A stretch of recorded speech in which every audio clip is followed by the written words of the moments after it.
अस्सलाम वालेकुम। उम्मीद है आप सब खैरियत से होंगे। आज हमारा टैक्सेशन का 7th लेक्चर है। अभी तक हमने सारा थ्योरेटिकल वर्क देखा कि थ्योरी हमारे पास क्या कहती है। अब हमने देखना है कि प्रैक्टिकल वर्किंग कैसे होती है।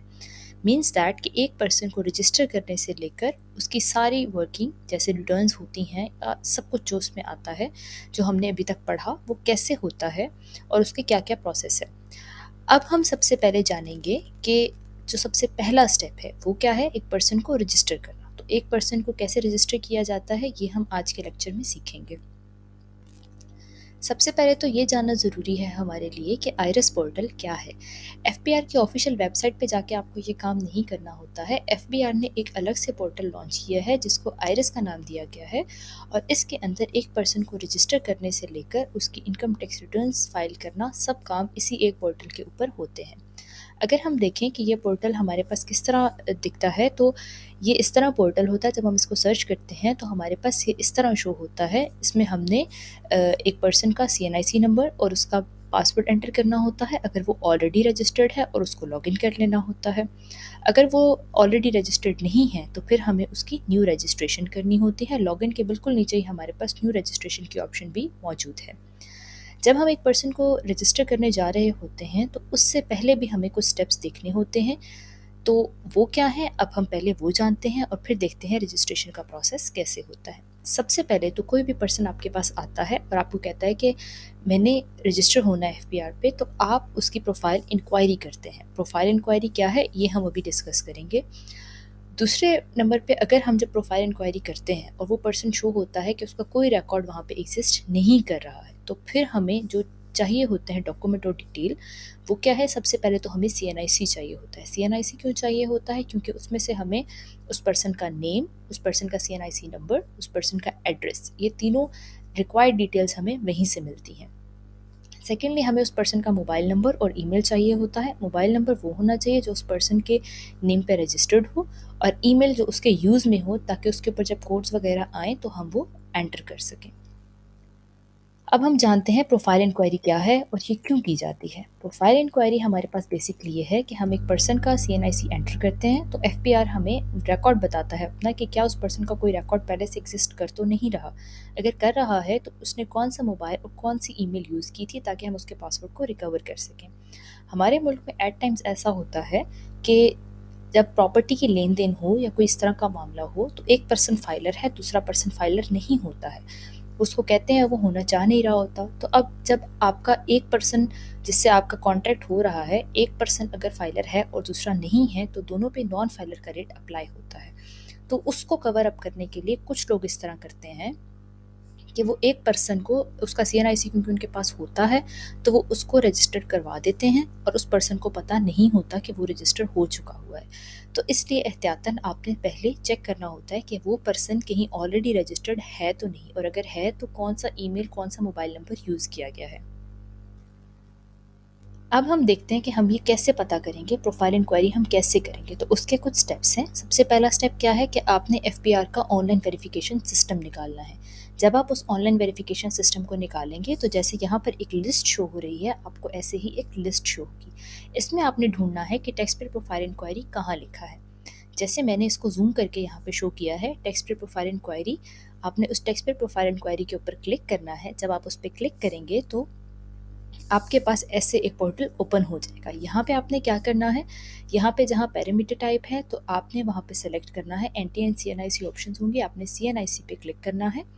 उसके बाद आता है रजिस्ट्रेशन नंबर। रजिस्ट्रेशन नंबर का मतलब है उस पर्सन का सीएनआईसी नंबर। आपने वो सीएनआईसी नंबर यहाँ पर ऐड करना है।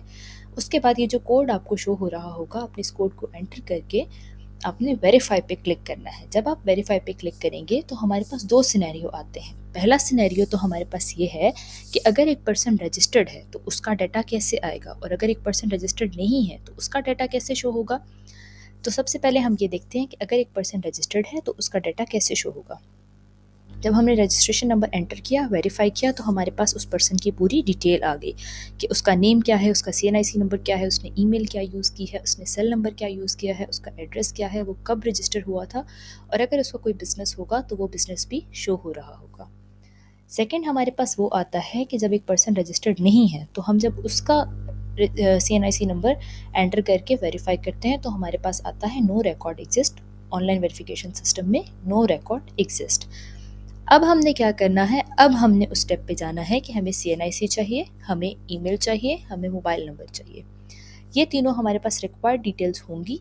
तो उसके बाद हम क्या करेंगे, जैसे आइरस पोर्टल मैंने आपको दिखाया, हम उसमें से न्यू रजिस्ट्रेशन के ऊपर क्लिक करेंगे। जैसे ही हम इस न्यू रजिस्ट्रेशन पे क्लिक करेंगे तो हमारे पास एक फॉर्म ओपन हो जाएगा। इस फॉर्म में आपने वो सारी डिटेल्स इंटर करनी है, लेकिन इसका कुछ फॉर्मेट है। फॉर्मेट क्या है कि CNIC नंबर आपने विदाउट डैशेस ऐड करना है, प्रीफिक्स आपने सेलेक्ट कर लेना है, मिस्टर है, मिसेस है, मिस है, ये डॉक्टर है। फिर आपने फर्स्ट नेम, लास्ट नेम, ये लाजमी है, अगर कोई मिडिल नेम है तो आपने वो भी एंटर करना है। फिर आपने सर्विस प्रोवाइडर में जो भी आपके मोबाइल का नेटवर्क होगा, जैसे जोंग है, मोबिलिंक है, या डिफरेंट यू फ़ोन है, टेलेनॉर है, कुछ भी है, तो वो आपने यहाँ से सेलेक्ट करना है। सेल नंबर का हमारे पास फॉर्मेट है कि आपने 0092 के साथ उसको स्टार्ट करना है। आप सिर्फ उसको 92 के साथ भी स्टार्ट नहीं कर सकते हैं और सिर्फ 0 के साथ भी स्टार्ट नहीं कर सकते हैं। इसका फॉर्मेट है 0092। फिर उसके बाद ईमेल आता है तो आपने ईमेल एंटर करना है। फिर आती हैं एड्रेस की इन्फॉर्मेशन। ये हमें CNIC से पता चलेंगी कि आपका एड्रेस के अकॉर्डिंग हम देखेंगे कि आपकी उसकी टाइप क्या है। जैसे कि हमारे पास रेजिडेंशियल है, एग्रीकल्चरल है, इंडस्ट्रियल है, तो एक पर्सन के लिए ज़्यादातर रेजिडेंशियल ही सिलेक्ट किया जाता है। फिर हमारे पास आता है फॉर्म। तो फॉर्म में हमारे पास फ्लैट है, हाउस है, इस तरह की डिटेल्स होती हैं, तो हमने यहाँ से उसके अकॉर्डिंग सेलेक्ट कर लेना है। फिर आता है मेजरमेंट यूनिट। इसमें हमारे पास अदर्स भी आता है, इसमें हमारे पास मरला भी आता है, कनाल भी आता है। तो डिफरेंट हमारे पास जो मेजरमेंट यूनिट्स हैं वो सब आ रहे होते हैं। अगर आपको कंफर्म नहीं है तो आप वहाँ से अदर्स पे सेलेक्ट कर सकते हैं। फिर हमारे पास आता है एरिया। तो एरिया क्योंकि आपने जो मेजरमेंट यूनिट सेलेक्ट किया है उसके अकॉर्डिंग आपने देखना है, तो और ये कंपल्सरी भी नहीं है, तो आप इस पे इसको छोड़ भी सकते हैं, और अगर आपको पता है तो आप इसके अंदर एरिया एंटर कर सकते हैं। फिर हमारे पास आता है यूनिट नंबर। अब unit number, complex, street, area, locality, इन तीनों चीज़ों को समझने के लिए मैं आपको दो एग्जांपल्स दूंगी। सबसे पहले तो हमारे पास वो CNIC जिनके ऊपर प्रॉपर एड्रेस ऐसा होता है कि आपका मकान नंबर, गली नंबर सब कुछ मेंशन हो। दूसरे हमारे पास वो एड्रेसेस होते हैं, जैसे अगर उस एरिया में स्ट्रीट नंबर और हाउस नंबर का कॉन्सेप्ट नहीं है, जैसे गांव वगैरह है अगर, तो वहाँ पे हमारे पास एड्रेस थोड़ा मुख्तलिफ तरीके से होता है।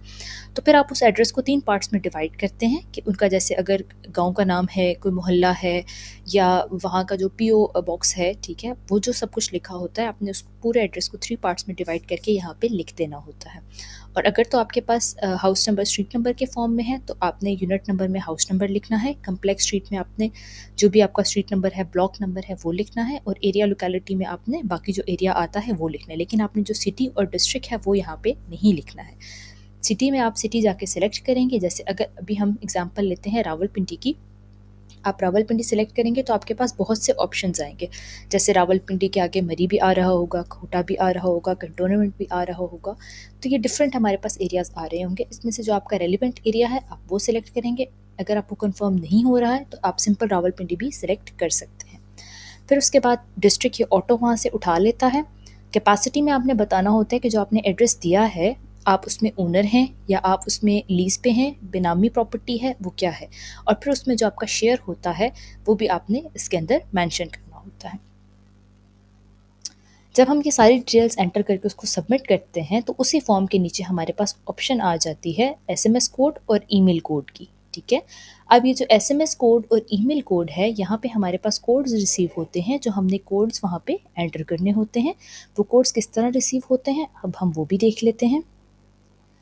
कि जिस तरह मैंने आपको शो किया है वेरिफिकेशन कोड लिखा हुआ है, तो इस तरह वेरिफिकेशन कोड SMS पे भी आता है और ईमेल पे भी आता है। ये जो इसके नीचे कोड्स हैं कि जब आप कोड एंटर करेंगे, उनको सबमिट करेंगे, तो आपके पास दोबारा से एक मैसेज आएगा जिसमें पासवर्ड, पिन और रजिस्ट्रेशन नंबर दिया गया होगा। वो पासवर्ड और वो पिन आप यूज़ करेंगे। बेसिकली अगर आप देखें तो आइरस के पोर्टल पे तो आपने देखा था कि सिर्फ और सिर्फ रजिस्ट्रेशन नंबर और पासवर्ड की ऑप्शन होती है, पिन की ऑप्शन नहीं होती। तो पिन का पर्पज़ क्या है? बेसिकली पिन का पर्पज़ ये है कि आप उस जो भी आप आइरस पोर्टल एक बंदे का ओपन करेंगे, लॉगिन करने के बाद आप उस पर जितनी भी वर्किंग करेंगे उसको सबमिट करने के लिए आपको वो पिन रिक्वायर्ड होगी। तो पिन इसलिए इम्पॉर्टेंट होती है और इस पासवर्ड को यूज़ करके आप लॉगिन कर सकते हैं। जब आपको ये पासवर्ड और पिन रिसीव हो जाएगी तो फिर क्या करना है कि फिर आपने वापस से आइरस पोर्टल पे जाना है। जैसे हमने यहाँ पे ये वाला आइरस पोर्टल दोबारा से आपने ओपन करना है। रजिस्ट्रेशन नंबर में आपने CNIC नंबर लिखना है और पासवर्ड में आपको जो पासवर्ड रिसीव हुआ है आपने उसको कॉपी पेस्ट कर लेना है, वो पासवर्ड लिख के आपने लॉगिन करना है। जैसे ही आप उसको लॉगिन करेंगे तो आपके पास इस तरह उसका पोर्टल ओपन होगा और उस पर्सन की जितनी भी वर्किंग होगी वो सारी आपने इसी पोर्टल के ऊपर करनी होगी। अब हम आने वाले लेक्चर्स में इसको डिस्कस करेंगे कि आपने एक पर्सन की किस तरह वर्किंग करनी होती है। ये हमारा फर्स्ट स्टेप था कि आप उस पर्सन को कैसे रजिस्टर करते हैं, उसका अकाउंट कैसे बनाते हैं। आई होप आपको ये सब डिटेल्स क्लियर होंगी। अगर आपको इसमें कोई भी कन्फ्यूजन होती है तो आप वो मुझसे पूछ सकते हैं।